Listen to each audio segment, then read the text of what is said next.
નમસ્કાર મિત્રો, તત્કાલ ન્યૂઝમાં આપનું હાર્દિક સ્વાગત છે। નખત્રાણાનો પાલરધુના કુકરમુંડાનો વાલહેરી ધોધ શરૂ।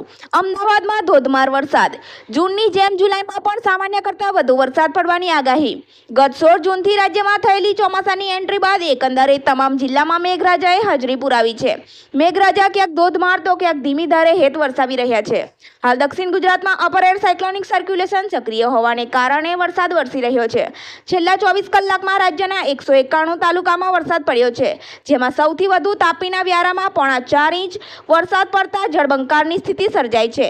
હવામાન વિભાગની આગાહી દ્વારા જુલાઈમાં સામાન્ય કરતાં વધુ વરસાદ પડવાની આગાહી કરવામાં આવી છે। આવતીકાલે એટલે કે 2 જુલાઈના રોજ સાબરકાંઠા, અરવલ્લી, મહીસાગર, દાહોદ, નવસારી, વલસાડ, દમણ અને દાદરાનગર હવેલીમાં અતિ ભારે વરસાદ પડવાની શક્યતા છે, જેને પગલે ઓરેન્જ એલર્ટ આપવામાં આવ્યું છે। આ ઉપરાંત બનાસકાંઠા, મહેસાણા, પંચમહાલ, વડોદરા, છોટાઉદેપુર, ભરૂચ, નર્મદા, સુરત, તાપી, ડાંગ, અમરેલી અને ભાવનગરમાં પણ ભારે વરસાદ પડી શકે છે, જ્યાં યલો એલર્ટ યથાવત રહેશે। આવા તત્કાલ ન્યૂઝને જોવા અને સાંભળવા અમારી ન્યૂઝ ચેનલને લાઇક, સબસ્ક્રાઇબ, શેર કરો। ધન્યવાદ।